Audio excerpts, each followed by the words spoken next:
क्या है, थोड़ी सी बात को और समझना क्या कह रहा हूं। इधर देखो, हमने ये कहा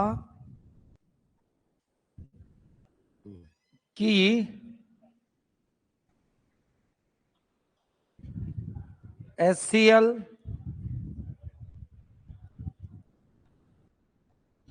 HNO3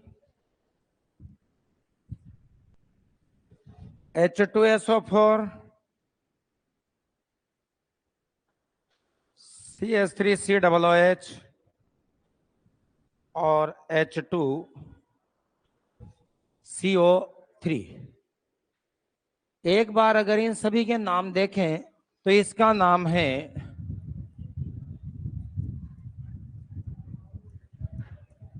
हाइड्रो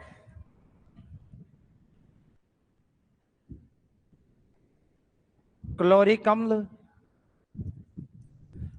इसका नाम है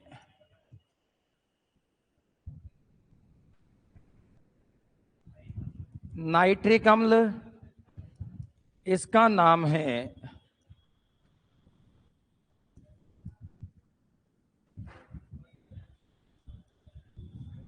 सल्फ्यूरिक अम्ल,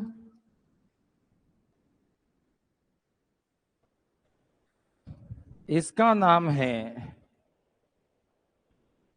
एसिटिक अम्ल,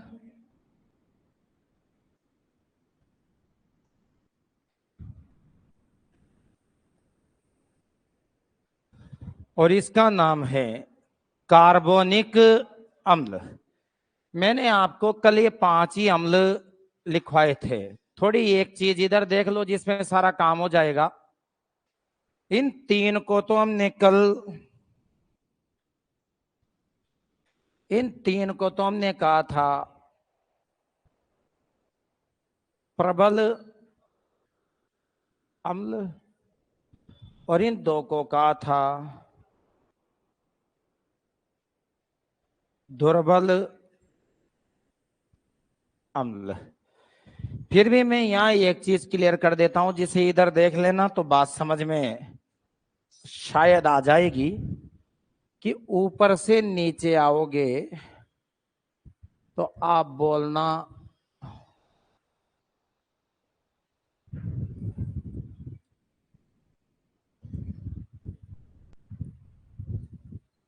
अम्लता, अम्लता घटेगी। मैंने क्या कहा, ऊपर से नीचे आओगे तो अम्लता घटेगी, मतलब जैसे जैसे ऊपर से नीचे आओगे तो एसिडिटी कम होती चली जाएगी। इसका मतलब सबसे ज्यादा एसिड ऊपर है, एक चीज। दूसरी चीज जैसी मैंने कल कही वैसे मैं उसको समझा भी दूं। मैंने आपसे ये भी कहा कि अगर ये सारे के सारे टूटते हैं तो कैसे टूटेंगे, तो एक बार देख जरूर लेना, क्योंकि पूरा मैं भी नहीं लिखूंगा आज इसे, केवल आप अपनी भाषा में समझ लेना मैं क्या कहना चाह रहा हूं। मैंने आपसे ये कहा था कि जो प्रबल अम्ल होगा वो H+ भी देगा और H3O+ भी देगा। थोड़ी सी बात को समझ लो तो शायद हो सके बात समझ में आ जाए। इसका मतलब जो प्रबल अम्ल हैं, प्रबल अम्ल हैं, वो कौन से हैं? ऊपर के तीनों। इसका मतलब ऊपर के तीनों क्या करेंगे, H+ तो देंगे ही सही, लेकिन H3O+ भी देंगे। अब यहां एक बात समझना, इधर देखना, अगर मैं HOH को तोड़ता हूं, किसको तोड़ा मैंने? HOH बोले तो जल को। HOH का मतलब क्या है? जल। तो मैं कहूंगा कि मेरे पास जो चीज निकल कर आई वो ये निकल कर आई H++ OH-। हाँ या ना? लेकिन मैं इसका अंदाज बदल रहा हूं, थोड़ा समझना। मैं यो कहना चाह रहा हूं कि मैं तो HOH+HOH,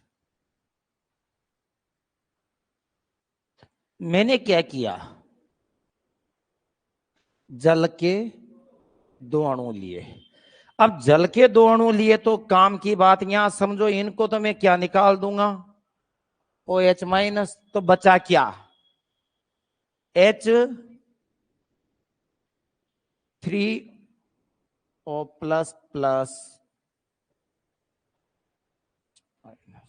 नहीं आई बात समझ में, नहीं आई। अब मान लीजिए ये तो मेरे लिखने का तरीका है, अगर मैं इस तरीकों को बिल्कुल डायरेक्ट ऐसे लिख दूं, इस पूरी अभिक्रिया का निचोड़ निकाल कर ये लिख दूं कि डायरेक्ट लिख रहा हूं 2H2O, क्या लिखा मैंने, 2H2O, तो भी रिजल्ट निकल कर यही आएगा, 2H2O ही तो है ये। अब एक बात यहां से समझो, अगर मैं ये कहता हूं कि H+ दे और ये दे, तो H+ दे तो भी अम्ल है और H3O+ दे तो भी अम्ल है। लेकिन अगर उसने H3O+ ही दिया है तो फिर वह प्रबल अम्ल है, ये कहना पड़ेगा। ये मैं कल आपको लिखवा गया, हाँ या ना। अब आज मैं इतना नहीं करूंगा, डायरेक्ट शॉर्ट में निपटाऊं तो ऐसे निपटाऊंगा, इन सबको तोड़ के दिखा देता हूं। जैसे मैंने HCl को तोड़ा तो क्या बना,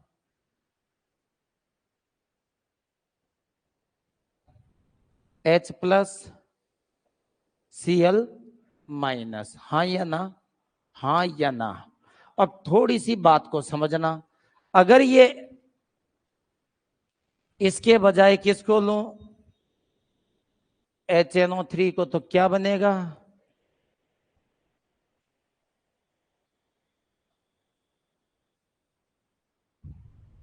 हाँ या ना। अगर मैं इसको लूं तो क्या बनेगा,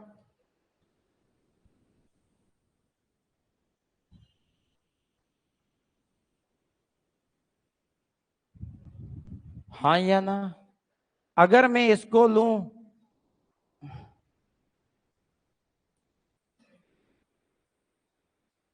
तो क्या बनेगा,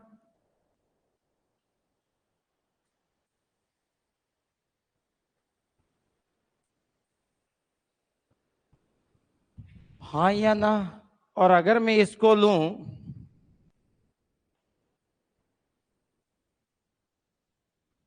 तो क्या बनेगा,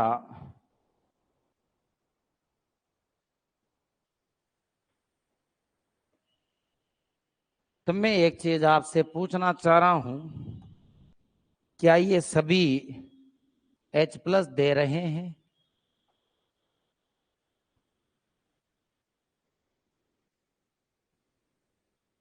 और ये सभी अगर H+ दे रहे हैं तो ये सब अम्ल है, हाँ या ना। तो हमने ये सब उदाहरण कल किसके पढ़े थे, अम्ल के ही पढ़े थे। तो वास्तव में ये सब अम्ल है, क्योंकि आज पता लग गया इन सब ने H+ ही दिया है। लेकिन अगर वो बात करे कि ये सिद्ध करो कि ये प्रबल अम्ल है, तो फिर आप क्या दिलवाना इनसे, क्या दिलवाना, H3O+ दिलवाना। और वह दिलवाने के लिए आपको कुछ भी नहीं करना, केवल क्या डाल देना है, क्या डाल देना है, जल डाल देना, क्या डाल देना। क्यों क्यों, क्योंकि यहाँ आओ, अभी थोड़ी देर पहले मैंने कहा था अगर H2O है तो H देगा, और 2H2O है तो H3O+ देगा। क्लियर मैटर, हाँ या ना। अब यहां समझना बात को, रुक जाओ अभी बाद में लिखना। अब मैं इस मामले को थोड़ा सा क्या कर रहा हूं, आगे बढ़ाना चाहूंगा। अब आगे बढ़ाना चाहूंगा तो कल वाले उदाहरण वापस लेता हूं, कौन कौन, अब किसके ले लें, ये तो अब बात किसकी करें, क्षार की।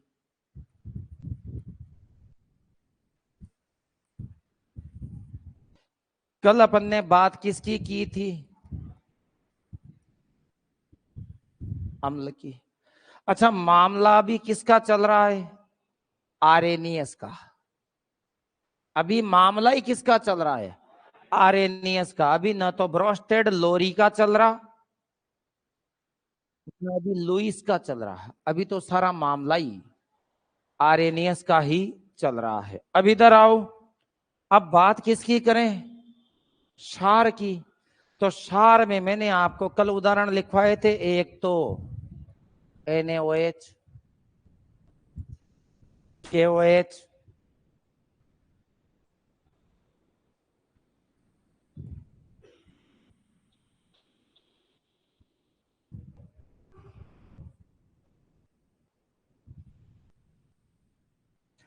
यही लिखवाए थे। एक बार इधर देखो, नाम मैं इनके बता देता हूं।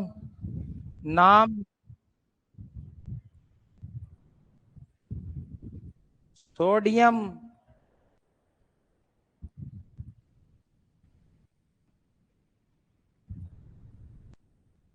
हाइड्रोक्साइड, हाँ या ना? नाम इसका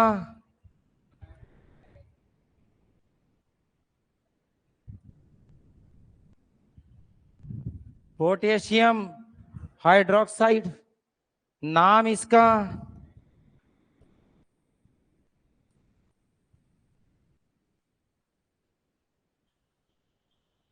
मैग्नीशियम हाइड्रोक्साइड। लेकिन रुको,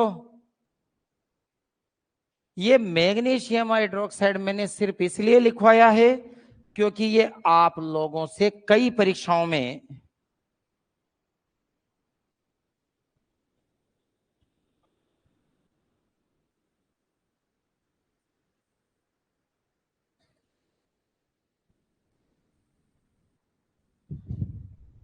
ये आप लोगों से कई परीक्षाओं में मिल्क ऑफ मैग्नीशिया, मैग्नीशियम का दूध के नाम से भी पूछा गया है। प्रीवियस ईयर देख लेना, मिल जाएगा आपको। मिल्क ऑफ मैग्नीशिया के नाम से किसे जाना जाता है? तो आप जवाब देना, MgOH का ऑल ट्वाइस। इसका नाम क्या है?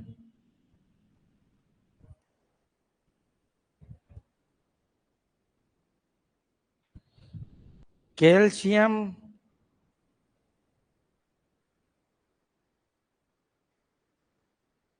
हाइड्रोक्साइड। और इसका नाम क्या है?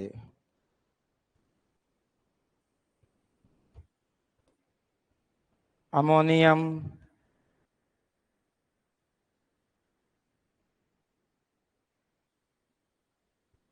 हाइड्रोक्साइड। सुनना मेरी बात को, ये मैंने सभी आपके सामने क्या लिख दिए? वो क्षार लिख दिए जो मैंने कल भी कहा था। अच्छा, यहां मैं एक चीज और बोलूंगा, रुक जाओ। वैसे तो कई बार कई बच्चों का एक शब्द होता है, पर मैं भी बोल देता हूं।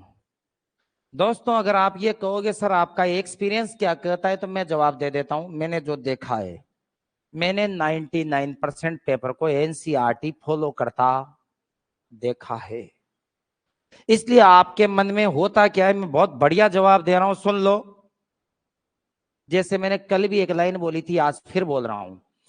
दोस्तों, अपन जिस कंपटीशन की तैयारी कर रहे हैं, अपन किसकी तैयारी कर रहे हैं? वनडे एग्जाम की। किसकी? One day exam. हम ये नहीं कर रहे कि RPSC फर्स्ट ग्रेड, कल भी मैंने कहा था फर्स्ट ग्रेड ज्योग्राफी। इसका मतलब अपने को RPSC फर्स्ट ग्रेड ज्योग्राफी की तैयारी नहीं करनी है, हमें बेसिक ज्योग्राफी की तैयारी करनी है। यहां एक सिस्टम चलता है, तुम में से कई बच्चों में और ये प्रॉब्लम। वो प्रॉब्लम क्या है तो वो सुन लें। तुम 99 गलतियां कर दोगे ना, वो तुम्हें दिखाई नहीं देगी। बस सामने वाले की एक गलती नहीं होनी चाहिए। तुम्हारी 99 गलतियां तुम्हें कभी नजर ही नहीं आएगी। तुम्हें केवल क्या नजर आएगी? कि सामने वाले ने ये एक गलती क्यों की। इसका जवाब दे रहा हूं। आप लोग क्या करते हो, मार्केट से मर्जियों जैसी किताब ले आते हो और लाके फिर ये करते हो कि सर यो प्रश्न था न करायो।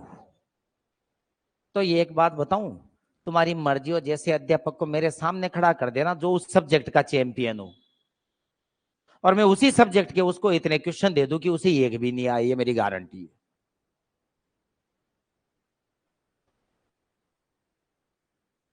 आप मैथ वाले को लाके खड़ा कर दो, मैं क्वेश्चन ही कहां के ले आऊंगा, आईआईटी के।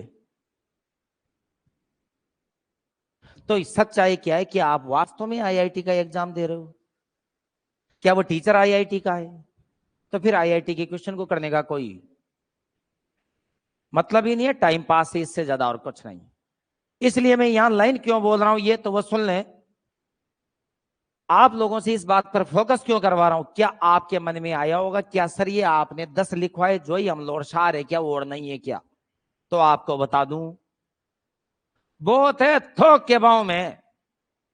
तो क्या सर अब आप मार्केट से एक चाहे जैसी ऐसी किताब ले आओगे जिसमें 50 क्या दे रखे होंगे, अम्ल, और फिर आप ये कहोगे गुरुजी ने केवल 5 ही करवाया। मैं कह रहा हूं उस किताब को पढ़ो, मैं मना नहीं कर रहा, क्योंकि जितना पढ़ो उतना ही कम है। पर केवल ये भी याद रखो कि अपनी एनसीईआरटी कहां तक जारी है। क्यों कह रहा हूं, इधर देखो, छोड़ दो। अब इसने एक क्वेश्चन अभी एक पूछ रखा है जो मैंने प्रीवियस ईयर में सोल्व करवाया, इसलिए कह रहा हूं। इसने क्वेश्चन ये पूछ रखा है, NaOH KOH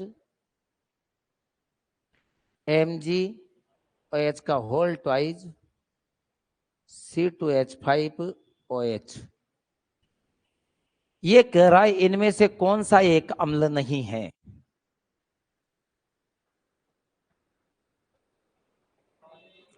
तो मैं इसके तरीका बता रहा हूं। पहली चीज तो मैं आप सॉरी, इनमें से कौन सा एक क्षार नहीं है, क्षार नहीं है। अब वैसे तो आपको हमने पढ़ा रखा है कि जो OH देते हैं वो सब क्षार हैं। अब आपके दिमाग में यही परिभाषा परीक्षा में भी आएगी कि जो OH देते हैं वो सब। अब आप OH कहां से निकालते हो, यहां से। इन OH दे दियो, इन भी दे दियो, इन भी दे दियो, इन भी दे दियो, छह तो ये सारा क्षार। फिर तुम दूसरा दिमाग लगाते हो, इम एक ही च, इम भी एक ही च, इम भी एक ही च, भाई यो ही खड़ो। माफ कीजिए, ये इस तरीके का दिमाग मत लगाओ। और आपके मन में यूं आता है यार बहुत अम्ल थे सर ने, बहुत सार थे सर ने न लिखा है। आप केवल यूं सोचो कि मेरे जैसा प्राणी लिखवा रहा है ना, जिसे ये तक मालूम है कि ये प्रश्न पहले परीक्षाओं में आ चुका है, चाहो तो सर्च कर लेना, मैंने करवाया भी और शाम वाले में एक दिन। हाथ खड़ा करो, करवाया था क्या? हाँ करवाया, ये देख लो। अब ये आप तो दिमाग यूं लगाओ, सर ने कौन सा नहीं लिखवाया सार में, कहां लिखवा रखा? इसका मतलब ये सार नहीं है ये। तो पहला दिमाग तो यहां से लगा दो कि सर ने नहीं लिखवाया तो ये वास्ते छोड़ियो, गूगल न हो गयो जिसु ने लिखायो। दूसरी चीज, आप OH का ज्यादा ज्ञान मत बांटो, 2 लाइनें याद करने से सारी जिंदगी के सार निकल के नहीं आ जाएंगे। आप ये देखो, इसका नाम sodium hydroxide, potassium hydroxide, magnesium hydroxide, इसका नाम है एथिल एल्कोहल। दारू चाहिए, और दारू सार नहीं होता, अम्ल होता है। कड़ो न उल्टियां करे जब खाटी बास आओ जी को मतलब अम्ल च, अच्छा समझ, उल्टा भेजासू। इसलिए मैं कहता हूं कि न्यो दिमाग मत लगाओ। मैं ये नहीं कहूंगा कि ज्यादा मत पढ़ो, पर तुम क्या कर रहे हो, जबरदस्ती सिलेबस से ट्रैक क्या कर जाते हो, छोड़ जाते हो रोज अच्छे खासे क्वेश्चन को। और मैं फिर कह रहा हूं ये क्वेश्चन फिर आएगा, क्योंकि अभी ये क्वेश्चन केवल एक बार ही आया है और ज्यादातर बच्चों ने इस क्वेश्चन को गलत ही किया है। क्या ये कॉन्सेप्ट क्लियर है? अब यहां एक चीज और क्लियर कर लो, इन दोनों को तो हमने क्या कहा था, प्रबल सार। और इन तीनों को हमने क्या कहा था, दुर्बल सार। अब हमने अम्ल और सार को कैसे समझाया, तो हमने ये कहा कि अम्ल H+ देते हैं और सार OH- देते हैं, हाँ या ना? अब सुनो, रुक जाओ रुक जाओ, अब मैं कह रहा हूं इनको तोड़ के देख लो। तो जो ही मैंने NaOH को तोड़ा तो क्या बना, Na plus plus OH minus. KOH को तोड़ा तो K plus plus OH minus. जो ही मैंने किसको तोड़ा, MgOH को तोड़ा तो Mg plus 2 plus plus 2OH minus. जो ही मैंने इसको तोड़ा CaOH का होल ट्वाइस तो क्या निकल कर आया, Ca2 plus plus 2OH minus. और जो ही मैंने तोड़ा किसको, अमोनियम हाइड्रोक्साइड को, तो क्या बना, NH4 plus plus OH minus. हाँ या ना। और अब गौर करो, क्या वास्तव में ये सारे OH माइनस दे रहे थे? और अगर ये OH माइनस दे रहे हैं तो ये सब क्या कहलाएंगे, क्षार। ये तो मैंने कल आपको तमाम क्या लिखवाए थे, उदाहरण, कि अम्ल कौन कौन है, क्षार कौन कौन है। अब रुको, अब यहां मैं एक चीज आपको और दिखाना चाहता हूं, थोड़ा समझना। ऐसे पदार्थ, सुनना बात को, ऐसे पदार्थ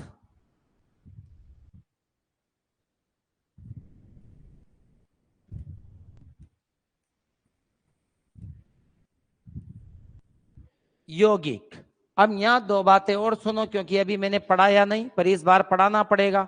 सुने, जब दो या दो से अधिक तत्वों को निश्चित अनुपात में मिलाया जाता है तो बनता है यौगिक। क्या कहा, दो या दो से अधिक तत्वों को, दो या दो से अधिक एलिमेंट को एक निश्चित फिक्स रेशो में मिलाया जाए तो क्या बनेगा, यौगिक। और बिना किसी अनुपात के मिला दो तो बनेगा मिश्रण। क्या, मैंने क्या कहा, निश्चित अनुपात में मिलाओ यौगिक बनेगा, और बिना किसी अनुपात के मिलाओ मिश्रण बनेगा। मैंने यहां ऐसे पदार्थ के ब्रैकेट में क्या लिखा है, यौगिक। इसका मतलब निश्चय। और अच्छा, एक चीज मैंने कहा, बिना किसी अनुपात के मिलाओ तो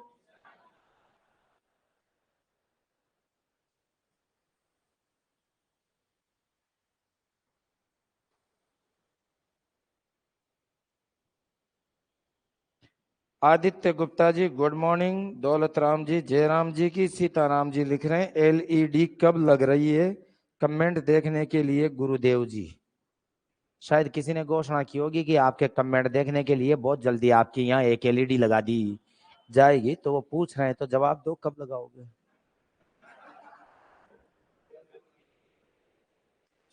सीताराम जी, अभी ऑफर चल रहे हैं, हम सोच रहे हैं दिवाली तक शायद और कोई ऑफर आ जाए, उसका इंतजार कर रहे हैं, नहीं तो फिर लगवाएंगे ही सही। सुने, क्या बोले अब, सुने। अच्छा, कई बार मुझे लगता है मैसेज पढ़ने में नहीं आते यार, इसका मतलब बुढ़ापा आ गया। पर ये बात जब मैं इन और अध्यापकों से पूछता हूं तो ये भी यूं ही कहते हैं इतने दूर से तो हमारे भी नहीं आते, फिर मुझे वापस लगता है शायद बुढ़ापा नहीं आया। लो साहब आओ ट्रैक पे, सुनिएगा। अब मैंने यहां लिखा है से यौगिक, इसका मतलब आप क्या समझ जाओ, जिन्हें जिन्हें निश्चित अनुपात में मिलाकर बनाया गया होगा वो क्या कहलाएंगे, यौगिक कहलाएंगे। ऐसा है ना। और बिना किसी अनुपात के मिश्रण, तो आप कभी नमकीन की दुकान पे जाना, वहां जाके आप क्या बोलते हो, नमकीन कौन से नमकीन दूं, तो आप क्या बोलते हो, मिश्रण दे दे। मिश्रण का मतलब मिक्सचर दे दे, तो वो क्या करता है जी, मैं बताऊं, एक कटोरी इसमें से, एक कटोरी इसमें से, दो दो तीन तीन कटोरियां डाल डोल के 1 किलो नमकीन कर देता है। अब जब इन नमकीनों को अपन घर पे जाके खाते हैं तो कोई मतलब मोटा ज्यादा कड़ज, कोई जगह मूंगफली को दानो ही ना हो। क्यों? क्यों? क्योंकि ये मिश्रण है, बिना किसी अनुपात के बनाया गया है। अगर एक एक चीज आप गिन गिन के डालते, 10 मोटा सेव, 8 मूंगफली का दाना, तो फिक्स अनुपात में डलता, और फिक्स अनुपात में डलता तो यौगिक होता, और बिना किसी अनुपात के। तो यहां जो मैंने शब्द लिखा है वो क्या लिखा है? यौगिक। इसका मतलब आप समझ जाओ कि बात किसकी चल रही है। और आप निश्चिंत रहो, ये टॉपिक में आपको कभी पढ़ाऊंगा ही नहीं, तो भी आपके पास ऑटोमेटिक ही 500 उदाहरण तैयार हो जाएंगे। क्योंकि एक बात बताओ, आप जितने भी उदाहरण लिख रहे हो, ये सब उदाहरण किसके हैं? ये यौगिकों के तो हैं, तभी तो निश्चित अनुपात में चल रहे हैं। मिश्रण में जरूर लिखवा दूंगा, जैसे बारूद, जैसे बारूद, मतलब बिना किसी अनुपात के। मैंने कहा ऐसे पदार्थ जो जो अम्ल व क्षार दोनों की भांति, दोनों की भांति व्यवहार करते हैं,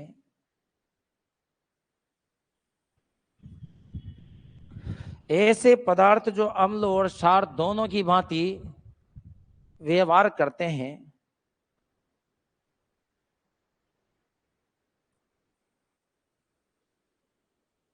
उभयधर्मी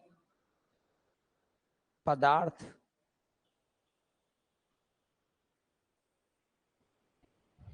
उभयधर्मी पदार्थ कहलाते हैं। मैंने क्या कहा, सुनना बात को। मैंने कहा ऐसे पदार्थ जो अम्ल और क्षार दोनों की भांति व्यवहार करते हैं, उन्हीं को क्या कहा जाता है? उभयधर्मी पदार्थ कहा जाता है। 1 मिनट पेन रोको, काम हो जाएगा। अब मैंने जो कहा उसे एक दूसरे अंदाज में समझने का प्रयास करो। किसकी भांति? अम्ल और क्षार की भांति व्यवहार करते हैं, उन्हें क्या कहा जाता है? उभयधर्मी पदार्थ कहा जाता है। अब मैं यहां उभयधर्मी पदार्थ का उदाहरण लिखना चाहता हूं, थोड़ा समझना आप। मैंने इसका डायरेक्ट जैसा परीक्षा में पूछा गया वैसा का वैसे उदाहरण लिख दिया, जैसे जैसे जल। इसका मतलब जल अम्ल और क्षार दोनों की भांति व्यवहार करता है। अब यहां आओ, आपने क्या कहा कि क्षार OH माइनस देते हैं, हाँ या ना? और अम्ल H प्लस या H3O+ देते हैं। मानते हो कि नहीं मानते? अब यहां थोड़ी सी बात समझ लेना, फिर भी भूल न जाओ इसलिए हिंट दे देता हूं। अगर उसने क्या दिया है, H+ दिया है, तो आप क्या बोल लेना कि वह क्या हो सकता है। और अगर उसने ये दिया है तो फिर वह क्या हो सकता है? प्रबल। इसका मतलब मैंने उदाहरण में किसको लिखा? जल को। इसका मतलब जल एक ऐसा पदार्थ है जो अम्ल और क्षार दोनों की भांति व्यवहार करता है। इसका मतलब H+ भी देता है और OH- भी देता है। इसका मतलब अपन इसे देखते हैं, देखें वास्तव में ऐसा ये करता है या नहीं करता है, तो समझना बात को। अपन एक काम कर लें, अपन ले ही लेते हैं H2O, क्योंकि अपना उदाहरण क्या है? जल। अब जल में मैंने जल लिखा, तो मेरी मर्जी हो तो मैं क्या लिखूं? H2O लिखूं तो भी जलीय, और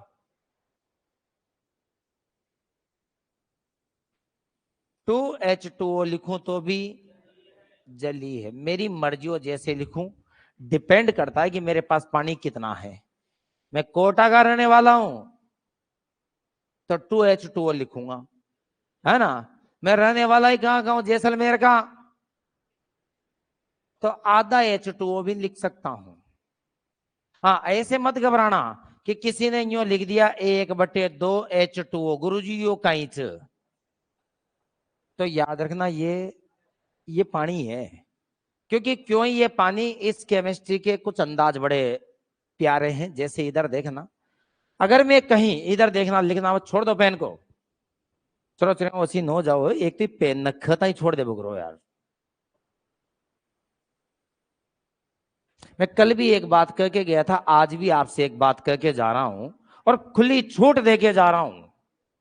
आप तो आपका मिलने वाला पिछले 10 साल में ऐसा बंदा ढूंढ लो जो रेलवे में नौकरी कर रहा और कोटा से तैयारी की और मेरा स्टूडेंट ना हो, बस ढूंढ लो।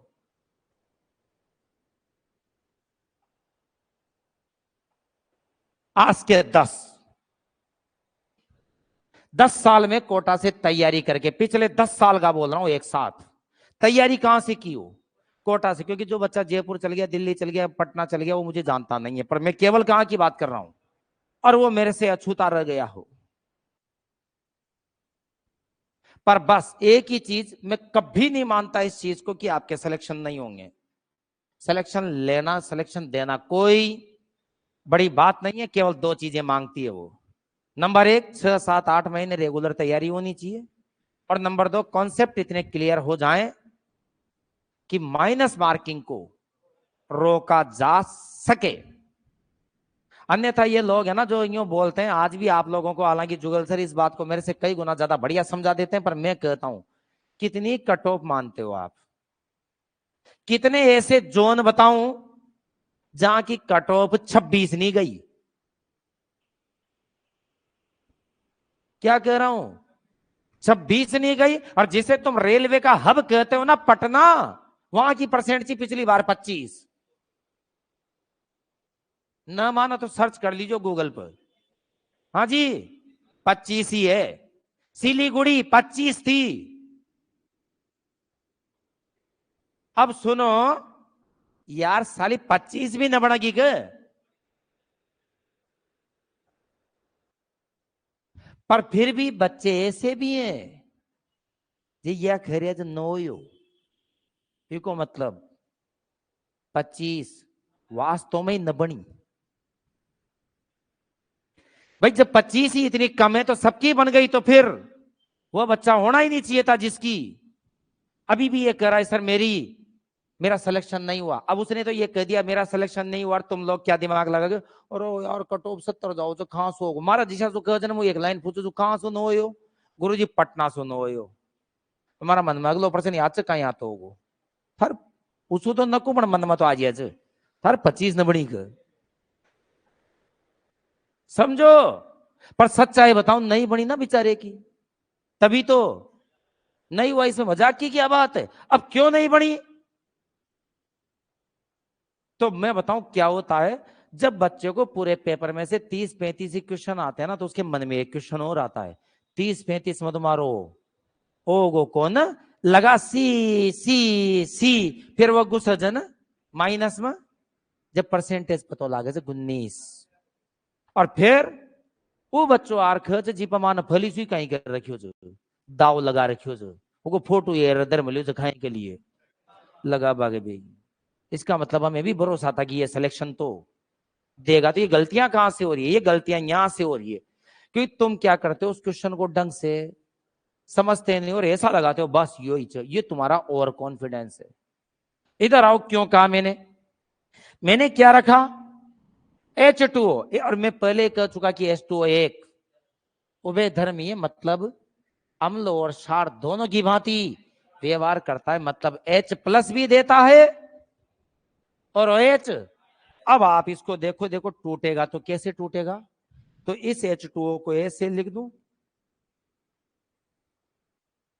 अब जो ये टूटा तो कैसे टूटा जी? ऐसे।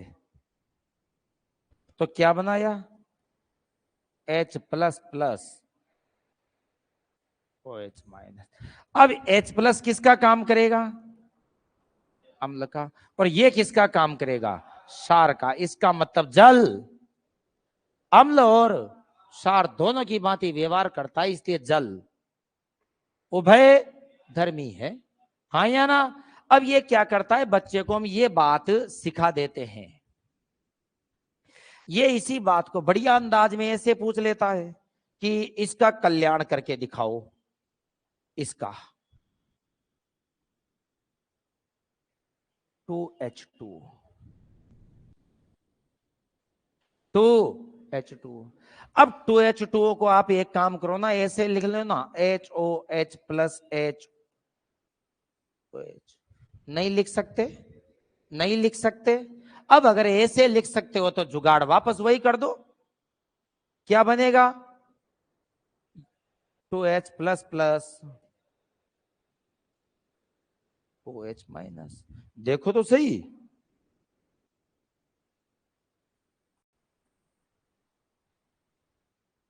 तो H कितने बने और OH भी कितने बने?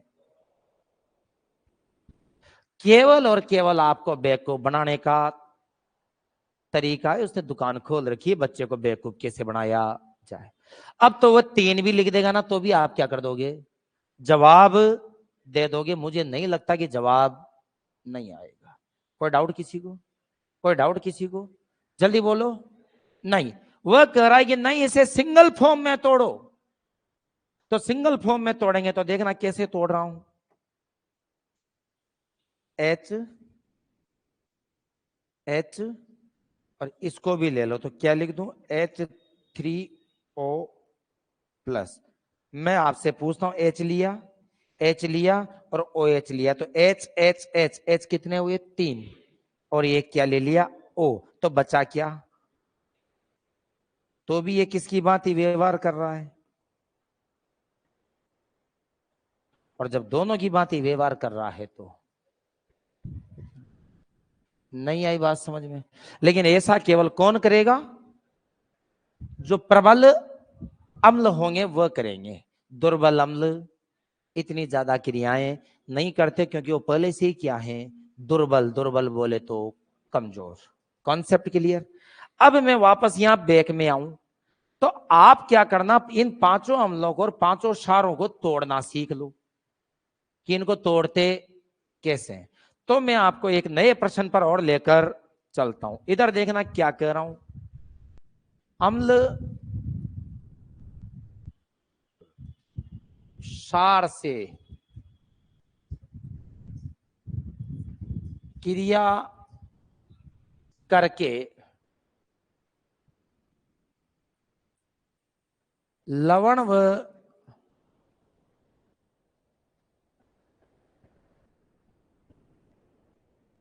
जल बनाते हैं। सुनना मेरी बात को। मैंने कहा अम्ल क्षार से क्रिया करके लवण व जल बनाते हैं। रुक जाओ, पेन छोड़ दीजिएगा।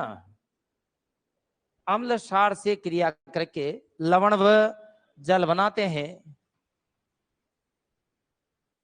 यह क्रिया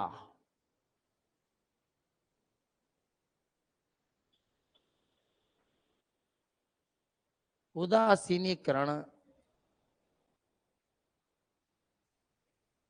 कहलाती है। बात को समझना, मैंने वास्तव में कहा क्या है। मैंने ये कहा है कि कौन अम्ल क्षार से क्या बनेगा और ये क्रिया क्या कहलाएगी? उदासीनीकरण। तो क्या इसको ऐसे लिख लूं अलग अंदाज में कि अम्ल जब किससे क्रिया करते हैं? क्षार से, तो लवण प्लस जल बनाते हैं। क्या बात सही है? और अगर आप पुरानी प्रीवियस ईयर का पेपर उठा के देखोगे तो डायरेक्ट प्रश्न पूछ रखा है ऐसे, अम्ल प्लस खाली जगह छोड़ दी, लवण जल बना दिया। केवल आपको ये लिखना था यहाँ क्या आएगा, क्षार। ये था प्रश्न। ये भी प्रश्न था पिछली बार तो। लेकिन रुको, आपको ये सारी बातें भगवान अच्छा, मैं ये स्वीकार करता हूं, दुनिया करे या ना करे,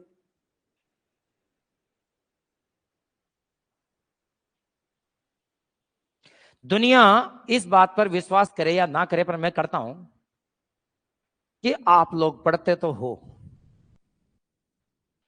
पर आप लोग केवल क्या करते हो, जुगाड़ी पढ़ाई करते हो, मतलब खुद को यूं लगता है आगे आगे आगे, अब तो एक बार और देखेगा जी मैं आज जाऊँ।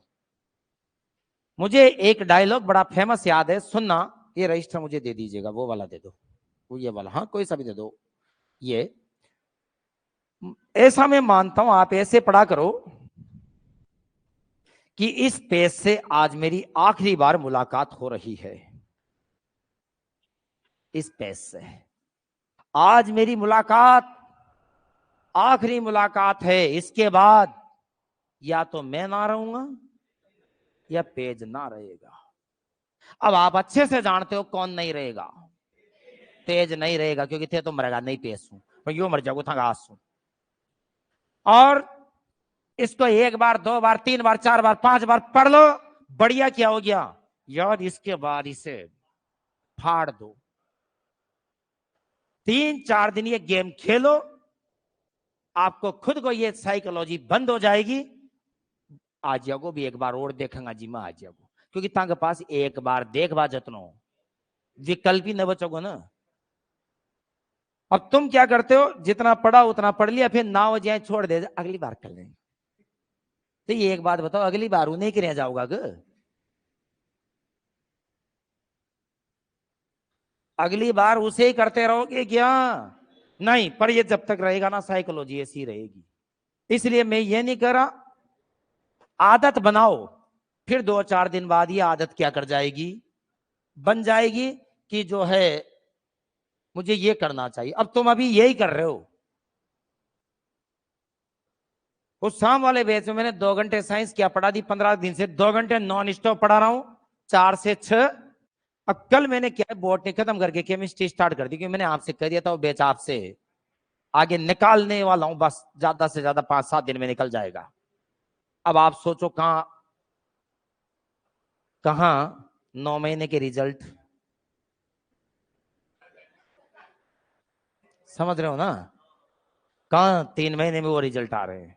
अब सुनो, इसलिए मैंने पहले भी कहा था, परीक्षा बिल्कुल ही नजदीक आ जाएगी ना, तो भी आप देखना मैं ऐसा बैच बना दूंगा जिनको तुम्हारे पहले खत्म कर दूंगा, मैं रफ्तार ही इतनी तेज कर दूंगा, 5 घंटा पढ़ा लाग जाऊंगा। अब सुने, जब आप ये काम नहीं करते ना, तो तुम पता है क्या करते हो। अब मैंने कल बात की, परसों जब केमिस्ट्री स्टार्ट की, तो बच्चे का जवाब आ रहा है, गुरुजी हाल तो भोटनी नली की, सोच रहा था लिखेंगा लिखेंगा, वह तो बीती की। तो एक बात बताऊं, अगर वो एक दिन का काम चढ़ गया ना, तो उतर गया तो उतर गया, नहीं उतरा ना, तो फिर वो इतना चढ़ जाता है कि वो उतरता भी नहीं। यार मैं भी नहीं चाहता उसे उतारो, मत उतारो, पर गिनती वापस 1 से गिनना शुरू कर दो अपने आप, पर वही गलती बार बार मत करो। मैंने यहां कहा अम्ल क्षार से क्रिया करके लवण और जल बनाते हैं, ये मैंने लिखा है, क्या रहा हूं इधर देखना, मैंने ये कहा इधर देखना, और समझदार बच्चा याद खड़ा करना, बोलना कोई मत। मैंने यहां लिखा H2SO4 plus Zn equal to ZnSO4 plus dot dot dot. Answer कौन हाथ खड़ा कर सकता है कि सर मैं बता दूंगा?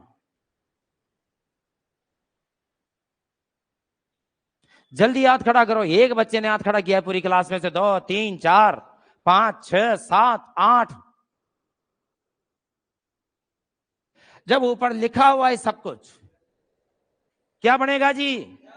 जल बनेगा। बस यही तुम्हारी गलतफहमियां हैं, क्योंकि कॉमन सेंस यहां देखो तो सही, जब Zn के साथ कौन निकल गया, SO4 निकल गया, तो बचा कौन? H2। अब तुम लाइन तो ये वाली याद करते हो, और वो परीक्षा में इन्हें पूछे और थाना रटियो रटायो आंसर याद से जल।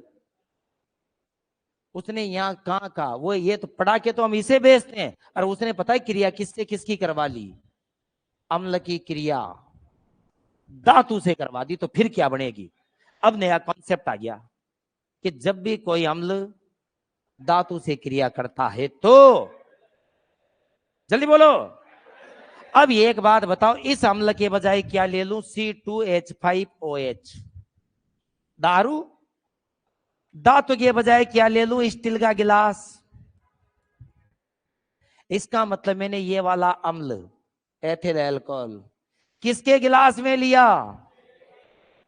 धातु के गिलास में। तो पीते पेट में क्या बनेगी? हाइड्रोजन। नुकसान करेगा सब।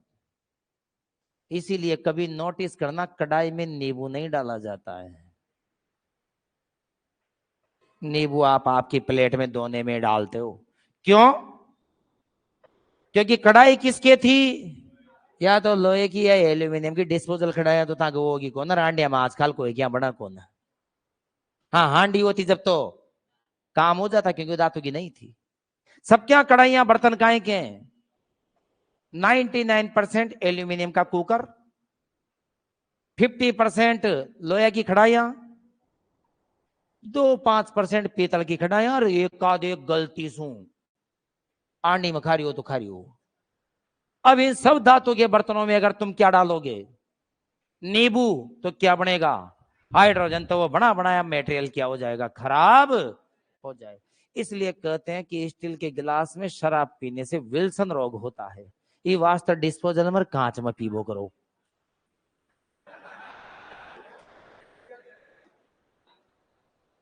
नहीं आई बात समझ में? अब इसलिए मैं कहता हूं कि आप क्या करते हो, आप इस चीज को समझते ही नहीं हो कि वो पूछ क्या रहा है। बस था बाणो देख जो टॉपिक का प्रश्न आज तो मैं कराऊंगा, क्योंकि मैंने सोच लिया आज पुराना हो। आप क्या सोचते हो? आपके दिमाग में एक ही चीज आती है, H2O बनाओ। थाना आगे का तो याद ही न रह भाई। H2O बनाओ खाइसू। क्योंकि आदमी की सोच पहले से ही ये फिक्स रहती है। बड़ा मुझे खाऊंगा ना, वो जिम बा जाऊंगा, तुरंत ही एक ही लाइन पूछेगा कि कब आऊंगा। क्यों भाई? जिम वो ब्याह में ही वो हो सके, बर्थडे में न हो, नुकता में न हो, पर साइकोलॉजी का ही वही रह ब्याह में। इसलिए साइकोलॉजी को थोड़ी सी बदलो और उस पर्सन को समझो कि क्या रहा है। अब इधर आओ, मैंने कहा अम्ल क्षार से क्रिया करके, तो आप ये देख लेना कि ये है क्या। अब इसके कुछ क्वेश्चन है जो एक आधे लिखवा देता हूं, बाकी कल लिखेंगे। इधर देखना, जैसे सबसे पहले इसके 4 प्रश्न इससे परीक्षा में पूछे, मैं चारों ही दिखा रहा हूं। इधर देखना, इसने हमसे ये प्रश्न नहीं पूछा, ये तो मैं लिख रहा हूं जबरदस्ती, क्योंकि ये मुझे आता है। ये जो मैंने इधर है ना, ये उसने नहीं लिखा देवियों, ये उसने नहीं लिखा। उसने तो ये पूछा कि मैं मार्केट से क्या ले आया? नमक ले आया। मैं मार्केट से नमक, नमक बोले तो सोडियम, सोडियम क्लोराइड बोले तो साधारण, साधारण नमक बोले तो टेबल, टेबल सॉल्ट। और आप लोग अगर गांव के हैं तो लूण, लूण। रुको, गांव वाले तुम्हें क्या लगते हैं कि उनको कुछ नहीं आता? उन्हें बहुत ज्यादा आता है। लूण किससे बना? लवण से बना। और साहब ये आपका नहीं, ये हमारी लैंग्वेज का कसूर है। आज भी आपने से बोला था कहां जा रही हो जे? कोट, कोट आना जाओ जा अपन कोट, कहा कोट। अच्छा कसे आपने काय बोलियो लवण, काय बन गयो लोन। इसलिए वो जो लवण है, अब इसने परीक्षा में प्रश्न ये पूछ रखा है कि NaCl किससे बना? NaCl किससे बना? तो पहली चीज तो आपके दिमाग में ये होना चाहिए कि NaCl एक लवण है। और लवण है तो साथ में क्या भी बना होगा? कॉमन सेंस की बात है, साथ में जल भी बना होगा। अब आपको पता लगाना है कि ये लवण है और ये जल है, तो NaCl बना किससे होगा? तो रुक जाओ, तो आप एक काम करो, NaCl को तो एक तरफ लिख लो और H2O को एक तरफ लिख लो। H2O बोले तो HOH, हाँ या ना? रुको, अब इन्हें क्या कर लो? तोड़ लो। जो ही इसको तोड़ा तो क्या बना? Na+Cl-, इसको तोड़ा तो प्लस और माइनस, हाँ या ना। अब गौर करना,